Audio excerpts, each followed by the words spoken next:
Hello. This is the Zach Moore podcast. Episode I don't remember. Is there a certain point that you get to in podcasts? And I know I've only done at least a dozen, at least 12. But is there a point where I don't know how other people do it, but would they stop saying, "Hey, this is welcome to podcast 563?" Not sure.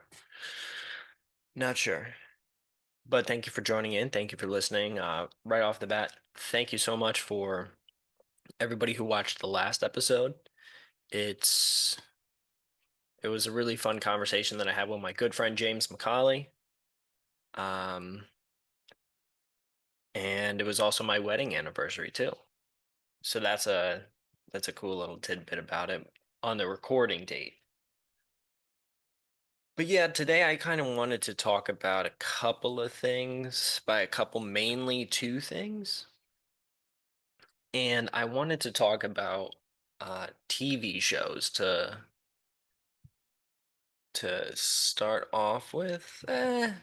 TV shows. The other is Twitter.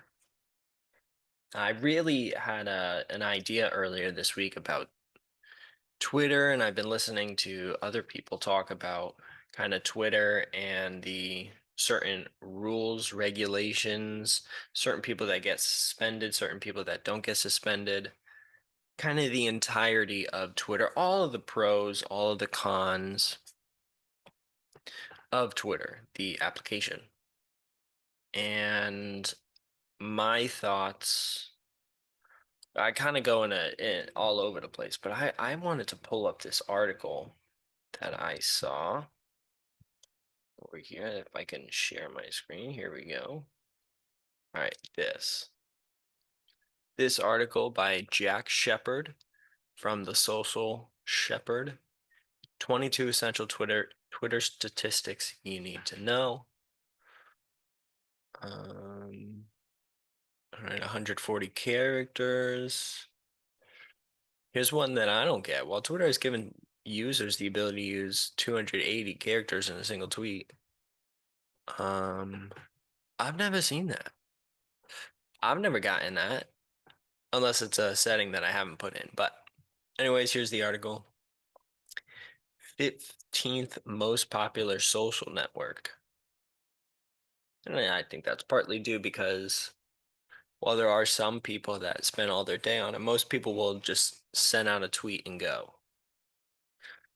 I don't know how many people are really like scrolling through Twitter like they are with Instagram, because Instagram is heavily dominated by videos. And then that's the same thing with TikTok, heavily dominated by videos. Well, in TikTok's case, it's about 99 to 100% videos. And here's another thing about Twitter. 48% users use it to get news. I use it to get uh news, and then any of the radio shows that I do that get posted, I repost them. Um, that's kind of how I use it. I don't use it to keep in contact with my friends or family. They don't really tweet that much. I don't really follow really brands or companies. I do that more so with Instagram. Once again, the picture aspect. Professional network, no. Other purposes, yeah. I don't know. I mostly just use it for news. Like or sometimes if I want to look something up quick and see like maybe a news story, what I'll do is I'll actually go to Twitter, search up so and so, and then or search up a single topic. Like this morning is a good example. I think UFC 278 was yesterday or 287. And Kamaru Usman just lost the title to Leon Edwards, and Leon Edwards gave him this nasty kick. Hit Usman, he looked like he folded like a lawn chair, as people would say. And it was just a really electrifying end of the fight. And the first place I went to go to find information on it was Twitter. Because the thing that I like about Twitter is I was able to search up either the first thing I did was UFC, and I just typed in UFC, and then the number came up, and then I just clicked on it. And so I'm super. And then from there, I was like, okay, I see Leon Edwards walking around after the knockout, but I want to see the knockout. So I just kept scrolling, and I also went over to videos because I wanted to see the video. And sure enough, like 5 or 6 posts down, there was a video of it, and I was like, whoa, very cool. And that's probably one of my favorite parts because on Instagram, I feel like you can do that. But I just feel like it's if somebody's gonna put out a video of it, it would be on Twitter because like it's more of like getting the information out there. Whereas Instagram, it's more come to my page and look at my stuff. That's kind of how I see it. And let me go back to the share. Back over here. Boom. All right. Twitter usage statistics. This is one that I found super interesting. In the globe, 396.5 million users, which is very cool. Twitter sees about 206 million daily active users.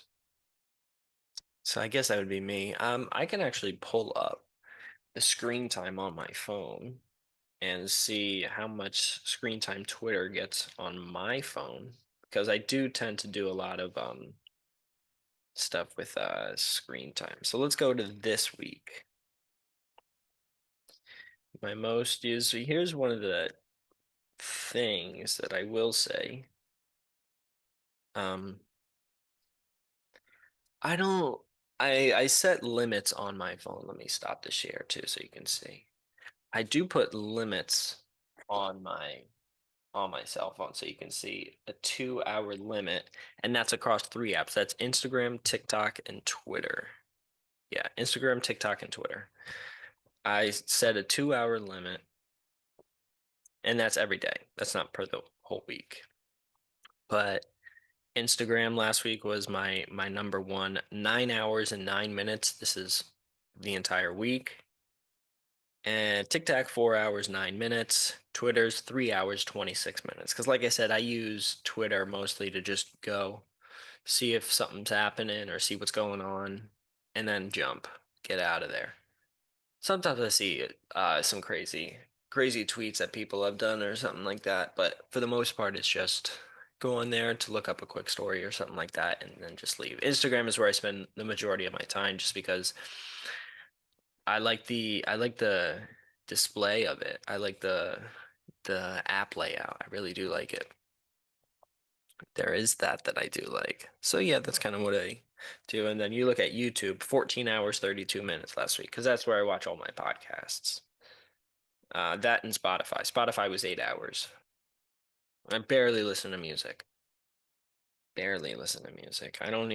I took Apple Music off my phone because I didn't want to pay for it because I wasn't really using it. I don't mind the ads with Spotify. If I'm running or sometimes when I work out I'll play music, but for the most part it's podcasts or talk shows or whatever.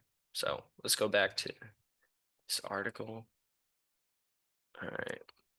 500 million tweets are sent a day. Man. US adults spend an average of 6 minutes per day on Twitter. Yeah. Yeah. Yeah. Data is shown in the US on average. Yeah. I mean, I feel most people go to Twitter to look at it, scroll down because it's a lot of reading. It's not a 30-second thing.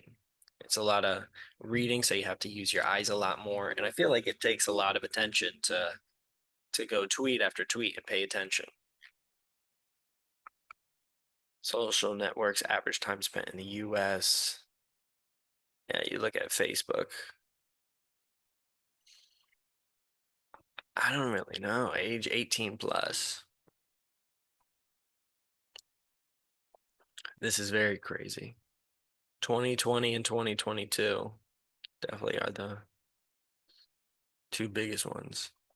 Facebook's starting to lose a little bit right here while Instagram is starting to gain. I don't know how TikTok's 7 right there, but it's also counting in all the older generation that is on Facebook.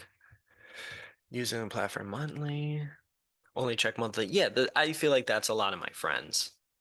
They never post on their things, but every so often we have a group chat and they'll send a funny video into it or they'll send a sports story into it. And we kind of talk in there. United States has less than 100 million users. Wow. I mean, there's only almost 400 million. I thought 100 of that would be America, but I'm wrong. 25 to 34-year-olds are most popular age. I feel like it's a lot of reporters who are putting stories out. Like you have Adam Schefter of ESPN, Ian Rappaport, those kind of people. And then general local sports guys. I mean, I've gotten to speak with, I wouldn't say I got to know, but speak with a lot of reporters and looking at their Twitters. It's just reporting, be like sending out 5, 6, 7 tweets a day, and it's not like they're going like and arguing with people. It's just they're tweeting out stuff. They're saying this player is injured, this player is playing today, something like that. Mostly male dominated, 70% male. Wow, 26. UK, it's much more even. Okay. Global revenue was okay. So they're making a lot of money. They make a lot of money. People spend 26 million ads on Twitter. Okay. All right. That's enough of that. Here's what I wanted to say about Twitter. There is this idea that Twitter should be the town square. Twitter should be something that is open and anybody who can be on it, especially here in America, anybody who is on that platform should not be silenced for opinions that they share or opinions that they speak that other people don't agree with and some people find extremely offensive, out of the line, dangerous, and possibly violent. I'm not saying I agree with either side, but I'm just saying it's one of the big issues with Twitter or big conundrums that Twitter is having. And now you see people like Elon Musk looking to buy the platform. We'll see if that goes through. I'm not sure. But what I wanted to say about Twitter was I feel like there are two different ways to kind of handle this situation with Twitter. On one side, you can have the argument that, well, Twitter's a private platform. Twitter is a privately owned company. It can make its own rules and enforce them. It's Twitter's platform. They are able to say, hey, we have this rule in place. You can't do any of these certain things that are written out. And if you violate one of these, you're gone. But there's the other side, and there might be more than one other side, but this is another one that I've thought of. As a company that's operating in the United States of America, obviously the app goes all over the world, but it's headquartered and most of its business is done in the United States.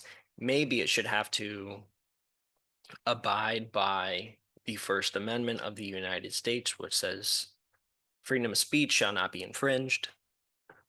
Obviously, if you incite violence, if you dox people, all that stuff, I believe it's illegal.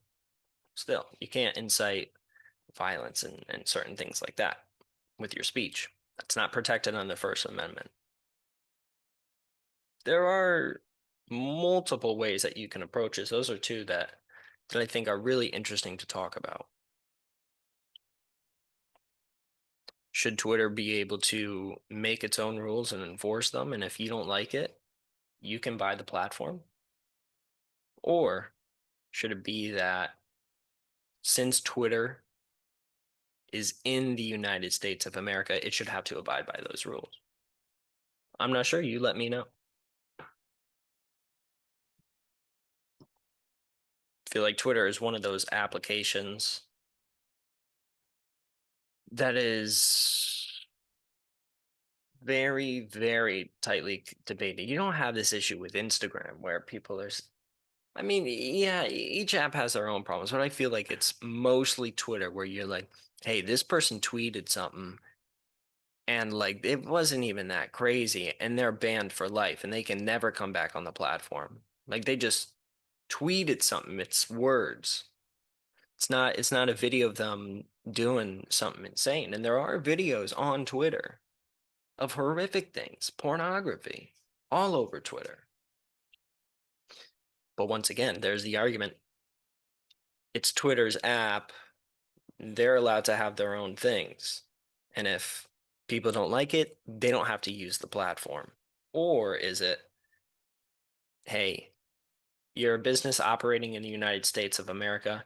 We're going to have you abide by the First Amendment and let people speak their minds. Doesn't matter what they say. They say they can hate another person, but there are certain lines. But for the most part, people are allowed to say what they want to say. Interesting. Interesting. I don't know. I don't know the answer. And obviously, there are more ways to go about this than that. But I do think that Twitter is an interesting app. It's one that I don't really know the answer to, like I've said. I would like to see some other people buy it. I think the user interface has kind of stayed the same, like just the scrolling, just like that. That stayed the same, and like you can only do light and dark mode, and it's only in blue. I don't know. I would like to see some new features come to it, so it might be exciting for another person to buy. But let me know your thoughts.